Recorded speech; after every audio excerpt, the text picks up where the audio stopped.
ঘরে যদি হুদয় একটা আন্ডা আর আদা থাকে তাহলেই এটা বানানো সম্ভব।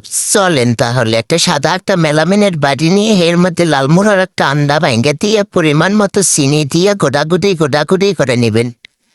যতক্ষণ পর্যন্ত চিনিটা না গলে যায় ততক্ষণ পর্যন্ত ঘুরতেই থাকবেন। তার মধ্যখানে দিয়ে দিচ্ছি একটু সয়াবিন তেল। সয়াবিন তেল দিয়ে আবার গোটাগুটি শুরু করে দিছি।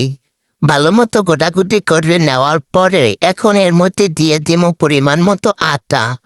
অল্প অল্প দিয়ে মেখে দেখবেন যে আরো লাগে কিনা। তার মধ্যে দিয়ে দিচ্ছি কিছুটা গুঁড়া দুধ। গুঁড়া দুধটা দিলে হয়তো একটু স্বাদ বাড়বে, না দিলে নাই।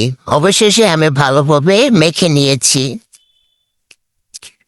তো এইভাবে একটু পিস পিস করে নিলে হয়তো সমানভাবে বিস্কিট বলেন আর ডিম পিঠা বলেন না কেন সমান হবে, তাই জন্য আমি পিস করে নিয়েছি।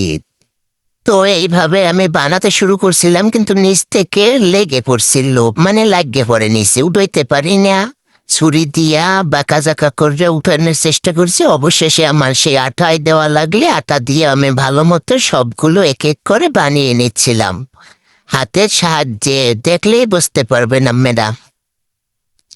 এভাবে আমি এক এক করে সবগুলো পিঠা বা বিস্কিট বানিয়ে নিয়েছি। দেখুন কত সুন্দর হয়েছে।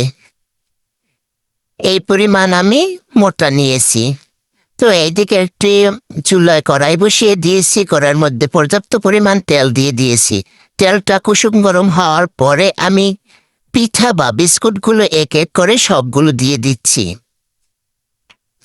যদি অতিরিক্ত গরম তেলের মধ্যে দিয়ে দেন তাহলে লাল হয়ে যাবে, কিন্তু ভিতরে মানে হইবে না। তো উল্টে পাল্টে এবার ভেজে নিব। দেখুন এই রকম কালার আসা পর্যন্ত অপেক্ষা করবেন। এইরকম কালার আসলেই উঠিয়ে নিবেন। অবশিষ্ট যেগুলো আছে সবগুলো আমি ধাপে ধাপে ভেজে নিব। দ্বিতীয়বারের গুলো আমার ভাজা হয়ে গেছে। এবার তেল ছাড়িয়ে ভালো মতো উঠিয়ে নিচ্ছি। তৃতীয়বারের গুলো আমি সব দিয়ে এক এক করে সবগুলো উল্টিয়ে নিচ্ছিলাম।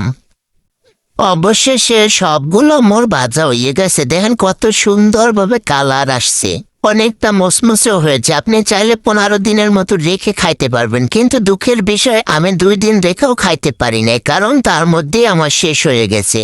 হয়তো বেশি পরিমাণ বানাইলে বেশি দিন যেত, কিন্তু 2 দিনের মধ্যে আমার সবগুলো শেষ হয়ে গেছে। অনেকটাই মজা হয়েছিল। আপনি চাইলে এভাবে বানাতে পারেন।